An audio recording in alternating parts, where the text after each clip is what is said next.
The error was never that you moved too quickly. The error was that you allowed movement to replace examination. Speed is not the enemy. Unexamined assent is. You were not disturbed by what happened, but by what you agreed was happening. You were not compelled by events, but by the judgments you endorsed without inspection. And each time this occurred, responsibility appeared to belong outside you, when in fact it had already shifted inward. The task, then, is exact. Not to slow life down. Not to avoid reaction. But to govern the moment where appearance asks for agreement. This is where disorder begins. This is where order is restored. You will not do this perfectly. You will still agree too quickly. You will still confuse impression with truth. But now the standard is visible. And once visible, it cannot be honestly ignored. So return to the point of control. Not in the event. Not in the outcome. In the judgment you are about to approve. Examine it. Hold it briefly. Refuse what has not earned assent. This is the entire discipline. Return to what is yours to govern. You return to the point of error, not with frustration, but with precision. You locate where agreement was given, and you withdraw its authority. Not by undoing the past, but by clarifying the standard going forward. This is the cost of freedom: attention without interruption, responsibility without excuse. There is no audience for this. No recognition. No external confirmation that you are governing yourself correctly. The work is internal, and the result is internal. But the difference is decisive. You are no longer moved first and thinking later. You are no longer treating every impression as something that must be believed. You are no longer giving away authority in exchange for speed. What remains is simpler, but more demanding. To see what appears. To examine what it suggests. To decide whether it deserves agreement. And to act without surrendering that decision to haste. That is enough. The rest was never yours. What you begin to experience is not relief, but stability. And this stability does not depend on the world becoming easier. It depends on your refusal to let every impression become a command. Freedom, in this sense, is not the absence of pressure. It is the reduction of inner servitude to what appears. Events continue. People remain unpredictable. Outcomes still refuse to obey. None of that changes. What changes is the speed with which you surrender your authority to them. Before, speed made you available to everything. Every tone, every delay, every uncertainty could capture your judgment immediately. You were quick, but not free. Because your agreement was always already given. Now, agreement is no longer automatic. The impression arrives, but it does not settle itself. It waits. Not because time has slowed, but because you no longer treat appearance as verdict. This waiting is not hesitation. It is governance. And in that governance, something becomes clear: you are not required to turn every experience into a conclusion. A moment can remain incomplete. A situation can remain undefined. Another person's behavior can remain theirs, without being converted into a statement about you.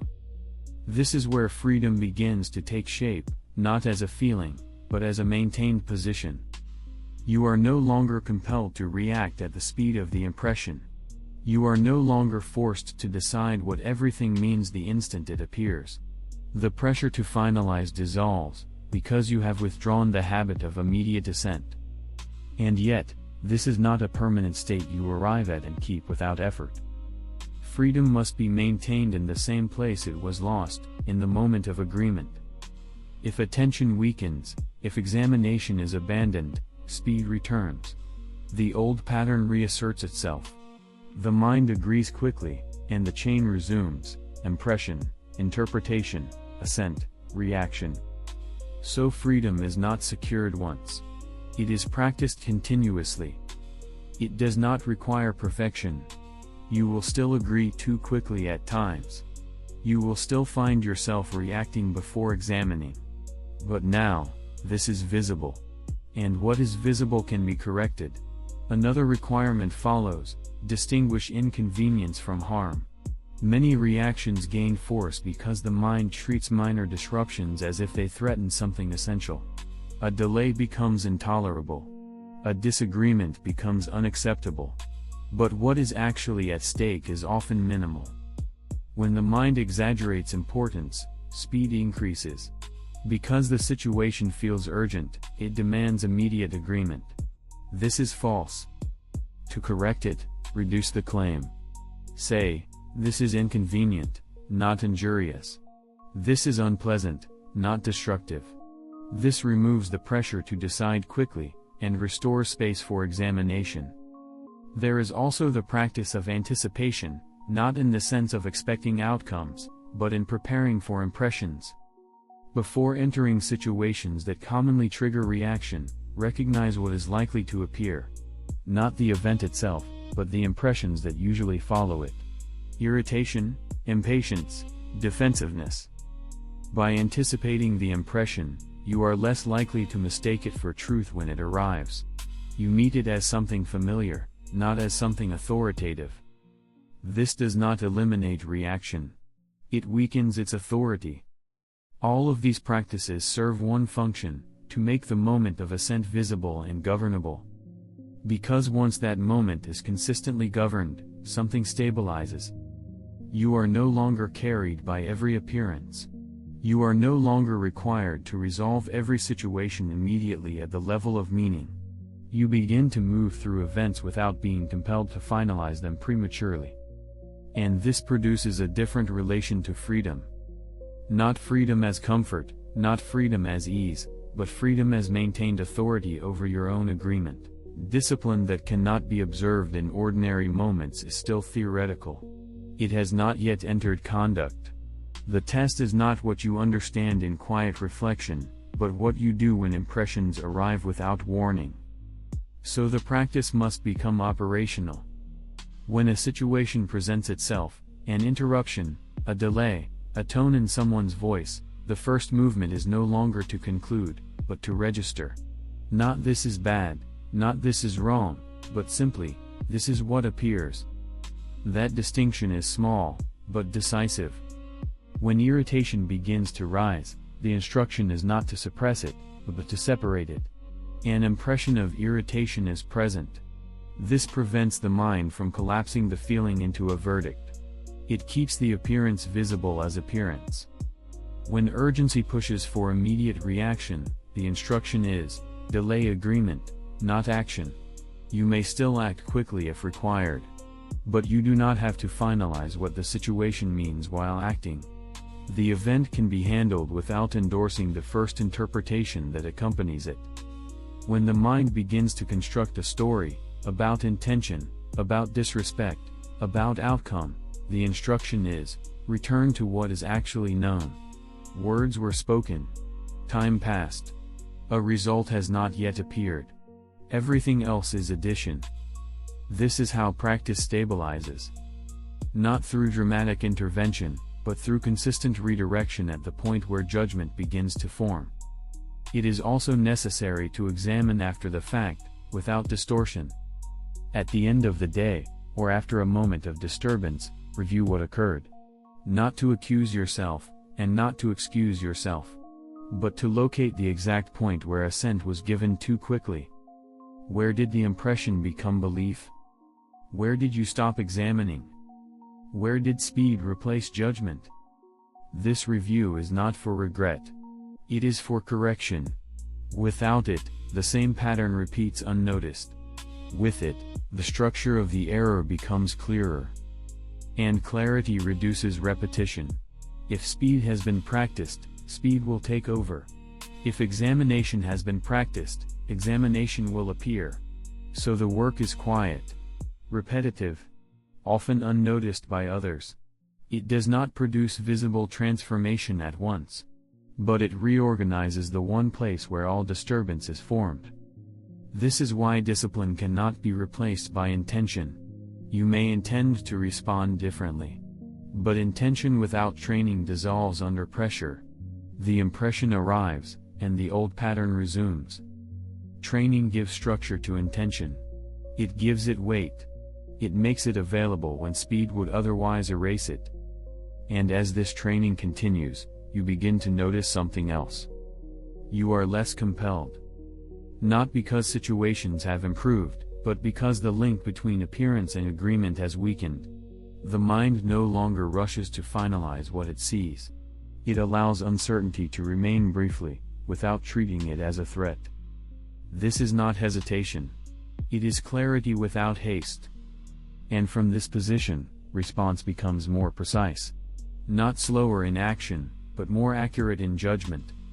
Which leads to the next requirement. If discipline is real, it must not remain an internal idea. It must become visible in how you meet ordinary moments, before, during, and after reaction. Otherwise, it is not yet discipline. Understanding the mechanism is not discipline. Seeing the error once does not prevent its return. The mind does not correct itself through insight alone. It corrects itself through repeated training at the point where assent occurs. Discipline, in this context, is not force. It is not suppressing reaction, nor is it resisting emotion with strain. It is the steady practice of separating impression from agreement, again and again, until the distinction becomes active under pressure. Without this training, speed will always win. Because speed is not just a habit of action, it is a habit of consent. The mind has learned to move from appearance to belief without interruption. That movement must be retrained. But retraining does not happen in moments of intensity first. It begins in ordinary situations where the cost of error is small. This is where discipline is formed, not in crisis, but in repetition. When a minor inconvenience appears, that is the moment. Not later, not after reaction has already taken shape. Right there, when the impression suggests, this is irritating, this is a problem, this should not be happening. Pause. Not physically, but internally. Notice the suggestion without agreeing to it. This is the exercise. At first, it will feel artificial. The mind will want to move quickly, to resolve the situation, to assign meaning and proceed. That impulse is exactly what must be examined. Not fought, but seen. You are not trying to eliminate reaction. You are training the point at which reaction becomes endorsement. This is why repetition matters more than intensity. A single moment of strong control does not establish discipline. But many small moments of examined assent begin to change the structure of response itself. Over time, something shifts. The impression still arrives. The initial reaction may still rise. But the automatic agreement begins to weaken. A gap appears, not forced, not dramatic, but present. And within that gap, choice becomes visible again. This is the aim of discipline, not to prevent impressions, but to prevent their immediate rule. And this training must occur before situations demand it. Because in moments of pressure, the mind does not invent new behavior. It falls back on what has been practiced. Yet habit interferes here. The mind has practiced speed for so long that it treats agreement as part of perception. It no longer distinguishes between seeing something and endorsing it. The two collapse into one motion. That is why correction feels difficult at first. Not because the process is complex, but because the error has become invisible. To see it again, you must interrupt the sequence. Not by suppressing the impression, and not by denying the feeling, but by isolating the moment of assent. When something appears, do not rush to conclude what it is. Hold it briefly as an appearance. Let it remain unconfirmed. This does not slow your life. It restores your authority within it. Because once you see that agreement is separate from appearance, you recover a position that speed had taken from you. You are no longer carried forward by every impression. You are no longer compelled by the first interpretation that arrives. You regain the ability to examine, to refuse, to suspend judgment where certainty is not yet earned. But seeing this once is not enough. Understanding the mechanism does not train the response. And without training, the mind will return to speed, because speed is familiar. So the question is no longer where the problem begins. That is now clear. The question is whether you will practice governing the moment before agreement, or continue surrendering it out of habit. The moment is smaller than you think, and faster than you notice. It is not in the event. It is not even in the first reaction. It is in the silent agreement that follows the impression. An impression arrives. It presents itself as already meaningful. It says, "This is bad, this is unfair, this requires anger, this demands urgency." But at this stage, nothing has been confirmed. The impression is only a proposal. It has no authority unless you give it one. The error begins when this proposal is accepted without inspection. You feel the pull of it. The mind leans forward. It wants to settle quickly, to resolve uncertainty by deciding what the situation means. This is where speed becomes dangerous, not in movement, but in consent. The quicker the mind agrees, the less visible the act of agreement becomes. So the sequence completes itself unnoticed. Impression appears. Interpretation forms. Assent is given. Action follows. And because this chain moves quickly, it feels like a single event. You say, "I reacted," as if no step inside it belonged to you. But the reaction was not inevitable. It was constructed, quietly, internally, through agreement. Consider how often this happens without resistance. A delay becomes disrespect. A disagreement becomes attack. Silence becomes rejection. None of these meanings exist in the event itself. They are added. And they are added quickly enough that they feel inseparable from what occurred. This is why speed hides responsibility. It compresses the space where examination could take place. It removes the pause in which the mind could say, "This is only an appearance, not yet a truth." Without that pause, the impression passes directly into belief. And once belief is established, everything that follows feels justified. The anger seems correct. The urgency feels necessary. The reaction appears appropriate. But all of it rests on a judgment that was never tested. The disturbance, then, is not in the impression. It is in the unexamined assent. This is the hinge. Not the feeling. Not the event. The agreement. You are not responsible for what first appears to you. But you are responsible for what you allow to remain as true. The mind receives impressions automatically. It does not have to accept them automatically. The confusion begins the moment you treat what happens as something you must control, instead of something you must respond to correctly. Speed intensifies this error because it collapses the distinction between what is yours and what is not. What is yours is narrow. It is not the event, not the timing, not the behavior of others, not the outcome that follows. It is your judgment, your assent, your refusal, your direction of attention. That is the full territory of your authority. Nothing outside this belongs to you in any operational sense. But when speed replaces judgment, this boundary dissolves. You react as if the situation itself demands your response in a fixed way. As if the words spoken to you carry within them the command to feel insulted. As if the delay in results forces frustration.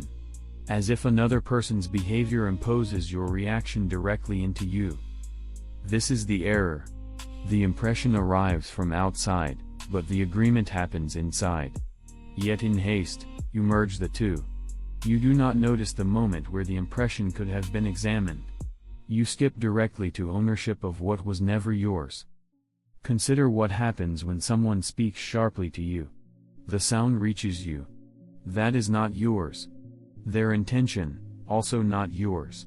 The interpretation that this is disrespect, that it diminishes you, that it must be answered immediately, that is where you step in. But speed disguises this step. It makes it appear as if there was no choice, only reaction. So you take responsibility for what is not yours, and neglect responsibility for what is.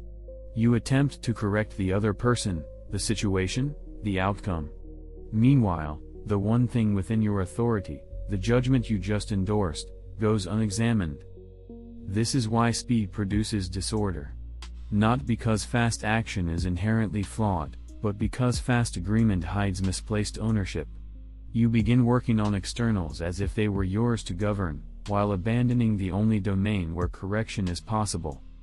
And once this confusion is established, frustration becomes predictable. You push against outcomes you cannot command. You try to reshape people you do not control. You demand that events align with your expectations. Each failure reinforces the illusion that something outside you is responsible for your disturbance.